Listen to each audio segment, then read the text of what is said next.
Good evening. मैं श्री कुमार। आप देख रहे हैं SK Academy यूट्यूब चैनल.com। इस चैनल में आप सभी का बहुत बहुत स्वागत है। दोस्तों, बहुत से स्टूडेंट के कमेंट्स आए और कहा गया कि सर केमिस्ट्री के बारे में कुछ बताइए, केमिस्ट्री हमें पढ़ने में बहुत ही कठिनाइयाँ हो रही हैं।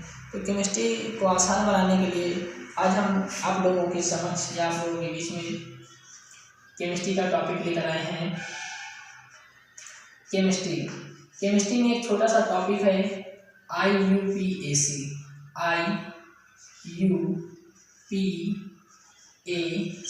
कौन सा टॉपिक है? IUPAC एक टॉपिक है। अगर IUPAC आप लोगों का अच्छे से क्लियर है, अच्छे से आ रहा है, तो हमें केमिस्ट्री के यौगिकों का नामकरण करने में, कंपाउंडों का नामकरण करने में बहुत ही आसानी है।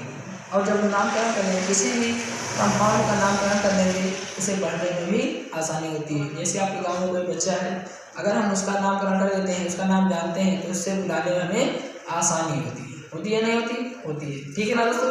उसी प्रकार इसमें भी ये छोटा सा टॉपिक है IUPAC। यदि हम IUPAC पूरी तरीके से सीख लेंगे तो हमें इस केमिस्ट्री में जो कंपाउंड होते हैं, जो यौगिक होते हैं, उनका नाम लिखने में बहुत ही आसानी होगी और उन कंपाउंड को हम आसानी से याद भी रख सकते हैं। ठीक है दोस्तों, तो IUPAC की शुरुआत कहाँ से हुई थी? सबसे पहले इसके बारे में जान लेते हैं। IUPAC की शुरुआत कब हुई थी? तो IUPAC की जो शुरुआत हुई थी दोस्तों 1892 ईस्वी में हुई थी। कब हुई थी? 1892 ईस्वी में हुई थी। कहाँ से हुई थी? जिनेवा से हुई थी। जिनेवा दोस्तों है कहाँ? जिनेवा जो है स्विट्जरलैंड में है। कहाँ पर है? स्विट्जरलैंड में जिनेवा स्थित है। जिनेवा से ही इस IUPAC की शुरुआत हुई थी। कब हुई थी? 1892 ईस्वी में हुई थी जिनेवा में। यानी कि देखा गया कि कंपाउंड जो होते हैं, यौगिक जो होते हैं, उनका नामकरण करने में बहुत ही कठिनाइयाँ होती थी। तो वहाँ के रासायनिकों ने एक कमेटी बनाई, एक समिति बनाई। समिति की वजह से वहाँ पर बैठक की, और यह बैठक कहाँ पर की गई थी? स्विट्जरलैंड के जिनेवा में की गई थी। कब की गई थी? 1892 में। वहीं से एक नाम निकल कर आया था, जिनेवा सिस्टम। क्या निकल के आया था दोस्तों? जिनेवा सिस्टम निकल कर आया था, जिनेवा पद्धति निकल कर आई थी। ठीक है दोस्तों, तो सबसे पहले इस IUPAC का जो नाम पड़ा था, जिनेवा पद्धति पड़ा था। कब पड़ा था? 1892 ईस्वी में पड़ा था। लेकिन क्या हुआ कि दोस्तों, इस जिनेवा पद्धति से जो केमिस्ट्री यौगिकों का नामकरण होता था, केमिस्ट्री कंपाउंड्स का नामकरण होता था, बहुत ही मुश्किल होता था। क्या होता था? बहुत ही मुश्किल होता था। तब बाद में क्या हुआ दोस्तों कि इस को आसान बनाने के लिए या इसको सफल बनाने के लिए फिर से 1930 ईस्वी में, कब? 1930 ईस्वी में, याद रखना दोस्तों, 1930 ईस्वी में लीग, कहाँ पर दोस्तों? लीग में। 1930 ईस्वी में लीग दोस्तों है कहाँ? बेल्जियम में। कहाँ पर है? बेल्जियम में है लीग। ठीक है ना दोस्तों? लीग ने इस के अनुसार देखा कि यहाँ पर जो इसकी पद्धति थी, जिनेवा पद्धति थी, इससे भी कंपाउंडों का नामकरण करने में काफी मुश्किलों का सामना करना पड़ता था। फिर लीग ने इसका नाम दिया था, यानी कि 1930 ईस्वी में अपने अनुसार उन्होंने बैठक की और उस बैठक में इसका दूसरा नाम दिया था IUC। क्या नाम दिया था? IUC, यानी कि अंतरराष्ट्रीय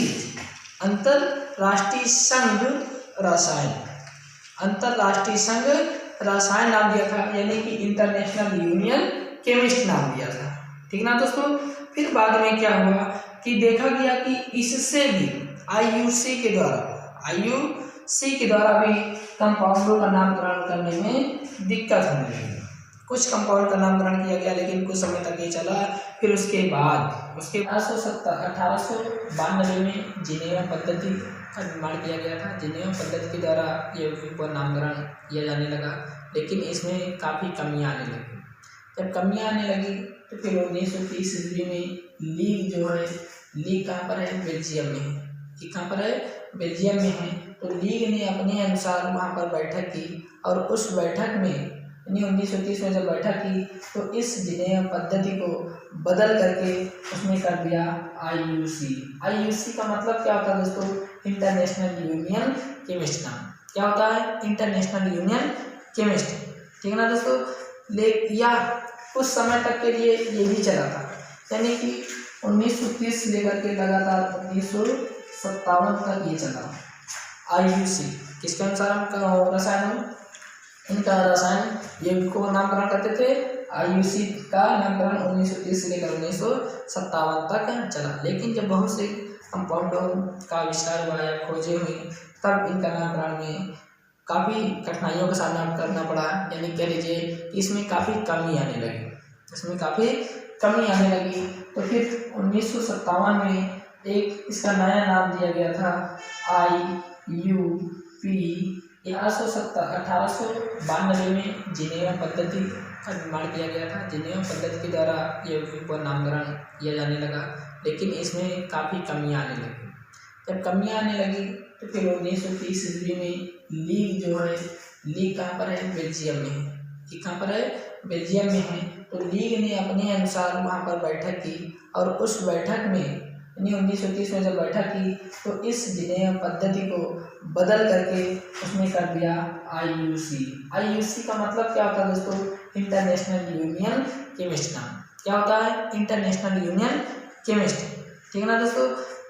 या कुछ समय तक के लिए ये भी चला था, यानी कि 1930 से लेकर के लगातार 1957 तक ये चला IUC। किसके अनुसार रसायन, इनका रसायन यौगिक को नामकरण करते थे। IUC का नामकरण 1930 से लेकर 1957 तक चला, लेकिन जब बहुत से कंपाउंडों का आविष्कार हुआ या खोजें हुई तब इनका नामकरण में काफ़ी कठिनाइयों का सामना करना पड़ा, यानी कह लीजिए इसमें काफ़ी कमी आने लगी। तो फिर 1957 में एक इसका नया नाम दिया गया था IUPAC। क्या नाम दिया गया था? IUPAC, international union pure applied chemist. क्या नाम दिया गया था? International union pure applied chemist. इसको हिंदी में दोस्तों क्या कहते हैं? शुद्ध और अनुपयुक्त अंतरराष्ट्रीय रासायनिक संघ। क्या कहते हैं दोस्तों? शुद्ध और अनुपयुक्त अंतरराष्ट्रीय रासायनिक संघ कहते हैं। ठीक है ना दोस्तों? यानी कि international union pure applied chemistry. क्या कहते हैं दोस्तों? International union pure applied chemistry. तो इस IUPAC का फुल फॉर्म क्या होता है? International union pure applied chemistry होता है। ठीक है ना दोस्तों? तो सबसे पहले इसका जो आरंभ हुआ था 1892 से हुआ था। कहाँ से हुआ था? 1892 में। कहाँ से? जिनेवा से। जिनेवा है कहाँ? स्विट्जरलैंड में है। इसके अनुसार इसका नाम रखा गया था जिनेवा पद्धति। जिनेवा पद्धति में काफ़ी कमियां आने लगी। तो फिर 1930 ईस्वी में लीग कहाँ पर है? बेल्जियम में है। वहाँ पर इसका नाम बदल करके रखा गया था IUC। क्या रखा गया था? IUC रखा गया था, लेकिन इसमें भी काफ़ी कमियां थी। इस कमियों को दूर करने के लिए इन्हीं के अनुसार 1957 में इसका नाम बदलकर IUPAC रख दिया गया। IUPAC का फुल फॉर्म क्या होता है दोस्तों? International union pure applied chemistry होता है। ठीक है ना दोस्तों? तो आज हम बात करते हैं इस केमिस्ट्री की IUPAC के बारे में। इसके बारे में बात करते हैं IUPAC के बारे में हमने जान लिया कि इसकी शुरुआत कहाँ से हुई थी। ठीक है ना दोस्तों? तो शुरुआत के बारे में हम जान चुके हैं। तो अब देखते हैं कि इसमें जरूरी क्या होता है दोस्तों। जरूरी याद रखना है कार्बन और हाइड्रोजन इसमें सबसे मुख्य भूमिका निभाते हैं। तो कार्बन और हाइड्रोजन मुख्य भूमिका निभाने के साथ साथ हमें कार्बन का नाम पूरी तरीके से पता होना चाहिए। पहले कार्बन के बारे में जान लेते हैं। कार्बन जो है, कार्बन का प्रतीक C होता है। इसका परमाणु क्रमांक कितना होता है? 6 होता है। और इसका जब इलेक्ट्रॉन विन्यास करते हैं 2 और 4 2 4 होता है। तो बाय क्वेश्चन में 4 इलेक्ट्रॉन है, तो इसलिए कार्बन की जो संयोजकता होती है वो कितनी होती है? 4 होती है। तो हमेशा याद रखना दोस्तों, कार्बन की संयोजकता कितनी होती है? 4 होती है। तो ये हमें आगे बहुत ही आसान रहेगा इसके बारे में याद रखना। संयोजकता कार्बन की 4 होती है, हाइड्रोजन की 1 होती है। तो सबसे पहले इसमें इम्पॉर्टेंट चीज क्या होती है दोस्तों, इम्पॉर्टेंट चीज होती है कार्बन नेम। सबसे ज़्यादा इम्पोर्टेंट, सबसे बहुत ही इम्पोर्टेंट होता है कार्बन नाम। कार्बन नाम हम सीख लिए तो समझ लो IUPAC सीख लिए। जब IUPAC सीख लिए समझ लो पूरी तरीके से केमिस्ट्री सीख लिए। तो कार्बन नाम यदि आ जाता है एक कार्बन, तो एक कार्बन को दोस्तों हम क्या कहते हैं, मेथ कहते हैं। क्या कहते हैं, मेथ कहते हैं। यदि आता है दो कार्बन, तो दो कार्बन को हम क्या कहते हैं दोस्तों, एथ कहते हैं। यदि आता है तीन कार्बन क्या कहते हैं दोस्तों, प्रोप कहते हैं। क्या कहते हैं दोस्तों, प्रोप कहते हैं। यदि आ गया चार कार्बन क्या कहते हैं दोस्तों, ब्यूट कहते हैं। यदि आ गया पांच कार्बन को क्या कहते हैं दोस्तों, पेंट कहते हैं। यदि आ गया छह कार्बन को क्या कहते हैं, हेक्स कहते हैं। यदि आ गया सात कार्बन क्या कहते हैं दोस्तों, हेप्ट कहते हैं। क्या कहते हैं दोस्तों, हेप्ट कहते हैं। यदि आ गया आठ कार्बन को क्या कहते हैं, ऑक्ट कहते हैं। यदि आ गया नौ कार्बन क्या कहते हैं दोस्तों, नॉट कहते हैं। यदि आ गया 10 कार्बन, तो 10 कार्बन क्या कहते हैं दोस्तों, डेक कहते हैं। यही तक हमें आवश्यक है जानने के लिए। और आगे जब आवश्यक हो आपको समझने के लिए या समझने में दिक्कत हो तो कमेंट्स बॉक्स में कमेंट करिएगा और हम इसके आगे के बारे में चर्चा करेंगे। तो सबसे पहले दोस्तों कार्बन का नाम हमें अच्छे तरीके से रख लेना है। एक कार्बन आ जाएगा तो मेथ, दो कार्बन आएगा तो एथ, तीन कार्बन आएगा, प्रोप चार कार्बन आएगा, ब्यूट पांच कार्बन आएगा, पेंट छह कार्बन आएगा, हेक्स सात कार्बन आएगा, हेप्ट आठ कार्बन आएगा, ऑक्ट नौ कार्बन आएगा, नॉन और 10 कार्बन आएगा। तो डेक का उपयोग करेंगे। ठीक है ना दोस्तों। कार्बन नाम के बाद तुरंत जान लेते हैं, फिर इसके बाद हमें आवश्यकता होगी बॉन्ड नेम। इसकी बॉन्ड नेम की आवश्यकता होगी। बॉन्ड नाम क्या होता है दोस्तों, देखे होंगे कि जब स्ट्रक्चर दिया जाता है तो उस स्ट्रक्चर में, उस संरचना में सिंगल बॉन्ड रहेगा या फिर डबल बॉन्ड रहेगा या फिर ट्रिपल बॉन्ड रहेगा। जब कार्बन के बीच में या तो सिंगल बॉन्ड रहेगा या फिर डबल बॉन्ड रहेगा या फिर ट्रिपल बॉन्ड रहेगा, इससे ज़्यादा आपको नहीं मिलने वाले। ठीक है दोस्तों। यदि सिंगल बॉन्ड रहेगा, सिंगल बॉन्ड के लिए हम किसका उपयोग करेंगे, एन का उपयोग करेंगे, एन का उपयोग करेंगे। डबल बॉन्ड आ गया उसके लिए दोस्तों हम किसका उपयोग करेंगे, इन का उपयोग करेंगे। यदि ट्रिपल बॉन्ड आ गया उसके लिए हम किसका उपयोग करेंगे, आइन का उपयोग करेंगे। बॉन्ड नेम भी हमें याद रखना दोस्तों। बॉन्ड नेम लिख लिए हैं। बॉन्ड नेम के बाद आवश्यक क्या होता है दोस्तों, इसमें आता है सब्स्टिट्यूट नेम। सब्स्टिट्यूट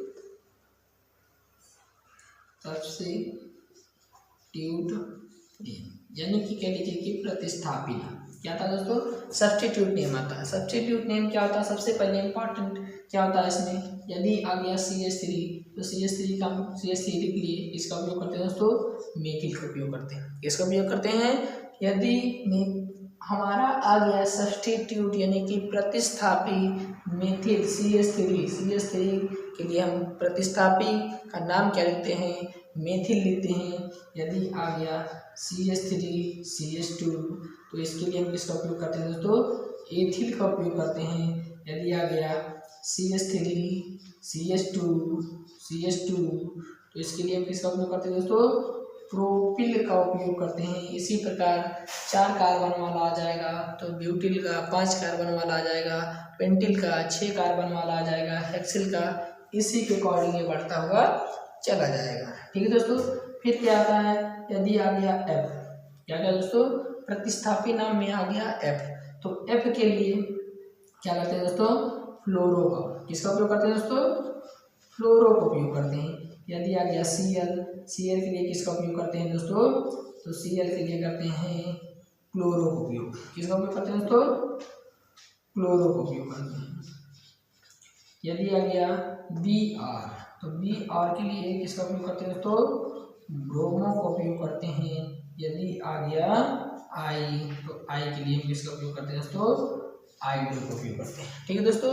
तो प्रतिस्थापी नाम में सबसे ज़्यादा इंपॉर्टेंट ये दो आवश्यक आते हैं। CH3 आ गया तो मेथिल, CH3 CH2 आ गया तो एथिल, CH3 CH2 आ गया तो प्रोपिल। फिर उसके बाद ये तो पूरी तरीके से आते ही आते हैं किसी न किसी श्रृंखला में यदि F आ गया तो वहाँ पर फ्लोरो लिखेंगे, Cl आ गया तो क्लोरो लिखेंगे, Br आ गया तो ब्रोमो लिखेंगे, I आ गया तो आइडो लिखेंगे। यदि दोस्तों इतना सीख लिए हम, ये सीख लिए तो साधारण IUPAC आपसे बनने लगेगी पूरी तरीके से। तो आज हम केवल बात करेंगे साधारण पर, फिर उसके बाद बात करेंगे, आज हम केवल बात करेंगे इस पर सिंपल पर, फिर इसके बाद नेक्स्ट वीडियो में बात करेंगे ग्रुप्स पर। ठीक ना दोस्तों? तो पहले सिंपल तरीके से IUPAC का नामकरण करना सीख लें, फिर अगला वीडियो लेकर आएंगे हम, जिसमें होगा कि किसी भी यदि किसी कार्बनिक श्रृंखला पर कोई ग्रुप्स आ जाए तब उसका IUPAC नामकरण कैसे करते हैं। तो पहले सीख लेते हैं कि सिंपल क्या होता है दोस्तों। सिंपल में हम केवल रूल के माध्यम से समझेंगे। रूल नंबर फर्स्ट क्या कहता है दोस्तों, अपनी कॉपी पर लिख लीजिएगा। यदि किसी कार्बनिक श्रृंखला का IUPAC नामकरण करते हैं, यदि किसी कार्बनिक श्रृंखला का IUPAC नामकरण करते हैं तो हम सबसे लंबी श्रृंखला का चयन करेंगे। यदि किसी कार्बनिक श्रृंखला का IUPAC नामकरण करते हैं तो हम सबसे लंबी श्रृंखला का चयन करेंगे। ठीक ना दोस्तों? तो याद रहे सबसे लंबी श्रृंखला का चयन करना है, तो वो कंपाउंड चाहे जैसा हो, यौगिक चाहे जैसा हो, संरचना चाहे जैसी हो। जैसे एग्जाम्पल के तौर पर हम समझते हैं, ये लिखा हुआ दोस्तों CH3 CH2 CH3, ले छोटा सा लेकर चलते हैं। ठीक है दोस्तों? देख लेते हैं इसमें जितनी बैलेंसिंग होती है, संयोजकता हमने बताया था अभी स्टार्टिंग में कि संयोजकता कार्बन कितनी होती है, 4 होती है। ये कार्बन था और ये हाइड्रोजन है, तो कार्बन साथ 3 हाइड्रोजन ये लेते हैं और ये 4, तो इसकी संयोजकता पूरी है, हाँ पूरी है। इस कार्बन में देखते हैं 2 3 और 1 4, इस कार्बन में देखते हैं 3 और 1 4, यानी कि इसको हम थोड़ी संरचना लिख सकते हैं 1 2 3, टोटल कार्बन 3 लिख रहे हैं, 1 2 3 4 पूरे हैं, 1 2 3 4, 1 2 3 और 4। ऊपर भी हमने बताया भी था कार्बन की संयोजकता होती कितनी होती है, 4। दिख रहा आपको ये 4 है। अगर इस कार्बन की बात करें तो बीच में कितना है, 4 है। इस कार्बन की बात करें तो इस पर भी कितने हैं, 4 है। ठीक है ना दोस्तों? जो लगे हुए हैं ये क्या होते हैं, हाइड्रोजन होते हैं। क्या होते हैं दोस्तों, हाइड्रोजन होते हैं। CH3 लिखा हुआ ना, तो CH3 1 2 3 हाइड्रोजन है, CH2 1 2 हाइड्रोजन है, यह है CH3 1 2 3, यानी संयोजकता इसकी पूरी है। ठीक है ना दोस्तों? तो टोटल कार्बन भी लेते हैं, टोटल कार्बन कितने हैं, 1 2 3, टोटल कार्बन कितने हैं दोस्तों, 3 है। तो यहाँ पर देखो 3 कार्बन आएगा, तो उसके लिए किसका उपयोग करेंगे, प्रोप का उपयोग करेंगे। किसका उपयोग करेंगे दोस्तों, प्रोप का उपयोग करेंगे। देख लीजिए कि सबके बीच में कौन सा बॉन्ड दिख रहा है, सिंगल बॉन्ड दिख रहा है, तो सिंगल बॉन्ड में किसका उपयोग करेंगे, एन का उपयोग करेंगे। इसका नाम क्या हो गया दोस्तों, प्रोपेन। क्या नाम हो गया, प्रोपेन। आइए नेक्स्ट एग्जांपल लेते हैं और समझने का प्रयास करते हैं। हमारा अगला एग्जांपल क्या है दोस्तों, ये CH3 CH2 CH3। देख लेते हैं दोस्तों, इसके संयोजकता पूर्ण है, पूरी तरीके से पूर्ण है। 3 1 4 2 2 4, 1 2 2 4, 3 और 1 4, कितने कार्बन, 1 2 3 और 1 4। टोटल कार्बन कितने दिख रहे हैं दोस्तों, 1 2 3 और ये चौथा कार्बन। टोटल कार्बन कितने हैं, 4 कार्बन है। 4 कार्बन को क्या कहते हैं दोस्तों, ब्यूट। लिखा हुआ है 4 कार्बन को ब्यूट। सबके बीच में कौन सा बॉन्ड दिख रहा है, सिंगल बॉन्ड। सिंगल बॉन्ड के लिए एन का उपयोग करते हैं, तो इसका नाम क्या होता है दोस्तों, ब्यूटेन। आइए एक एग्जांपल और लेते हैं। लिखा हुआ है CH3 CH2 CH2 CH2 CH2 CH3। कुछ इसके स्ट्रक्चर इस प्रकार है, तो इसका IUPAC नामकरण करते हैं। तो गिन लेते हैं इसमें कार्बन कितने हैं। सबसे पहले संयोजकता 3 3 और 1 4, 2 3 और 1 4, 2 3 और 1 4, 2 3 और 1 4, 2 2 4, 3 और 1 4, संयोजकता पूरी है। ठीक है दोस्तों, तो इसका अंकन कैसे करेंगे, ये लिखा हुआ है पहला कार्बन 1, ये हुआ दूसरा कार्बन 2। अब यहाँ छोड़कर यहाँ तो जा नहीं सकते क्योंकि इनके बीच में कोई चेन नहीं है। 2 तो यहाँ आ गया ये 3 और ये आ गया 4 और ये 5 और ये 6। टोटल कितने कार्बन है दोस्तों? 6 कार्बन है। 6 कार्बन को हम कहते हैं क्या दोस्तों? हेक्स। क्या कहते हैं? हेक्स कहते हैं। और सबके बीच में देखो कौन सा बॉन्ड दिख रहा है? Single bond. सिंगल बॉन्ड के लिए किसका उपयोग करेंगे? एन का उपयोग करेंगे दोस्तों। किसका उपयोग? एन का उपयोग करेंगे। तो इसका नाम क्या हो गया? हेक्सेन। उम्मीद करता हूँ कि पहले रूल के जो एग्जाम्पल होंगे इन एग्जाम्पल को आप समझ गए होंगे। आप इस प्रकार के एग्जाम्पल जितने भी हों आप अपने आप बनाकर लिखने का प्रयास करिए। अब हम बात करते हैं रूल नंबर दूसरे की। रूल नंबर दूसरा क्या होता है दोस्तों? रूल नंबर 2 क्या होता है? यदि किसी कार्बनिक का IUPAC नामकरण करते हैं, यदि किसी कार्बनिक का IUPAC नामकरण करते समय कोई कार्बन अनावश्यक छोड़ जाता है, यानी कोई कार्बन किसी कारणवश छोड़ जाता है तो वह कार्बन कहाँ पर चला जाता है? सब्स्टिट्यूट में चला जाता है। कहाँ पर चला जाता है? सब्स्टिट्यूट में चला जाता है, यानी कि प्रतिस्थापी में चला जाता है। तो उस कार्बन को हम कहेंगे प्रतिस्थापी वाला कार्बन। क्या कहेंगे? प्रतिस्थापी वाला कार्बन। जैसे एग्जाम्पल समझते हैं CH3 प्रतिस्थापी वाला कार्बन कहलाएगा। लेकिन दोस्तों उसमें जो IUPAC लिखने का तरीका होगा, उसमें जो IUPAC लिखने का तरीका होगा, सबसे पहले प्रतिस्थापी का नाम लिखा जाएगा। किसका नाम लिखा जाएगा? प्रतिस्थापी का नाम लिखा जाएगा। फिर उसके बाद कार्बन का नाम लिखा जाएगा। फिर उसके बाद लास्ट में बॉन्ड का नाम लिखा जाएगा। ठीक है ना दोस्तों? तो एग्जाम्पल लेते हैं। ये लिखा हुआ है CH3 CH CH3 CH2 CH। देख लेते हैं इसकी संयुक्ता पूरी है। 3 और 1 4 1 2 3 और 1 4 3 और 1 4 1 2 2 4 3 और 1 4 संयुक्ता इसकी भी पूरा है। तो दोस्तों गिनते हैं, कार्बन का अंकन करते हैं 1 2। यदि मिला जाएंगे तो हमें 3 ही मिलेगा, लेकिन इधर जाएंगे 3 और आगे भी चांसेस है। 1 2 ये हो गया 3 और ये हो गया 4। दोस्तों टोटल कार्बन इसमें 4 हैं।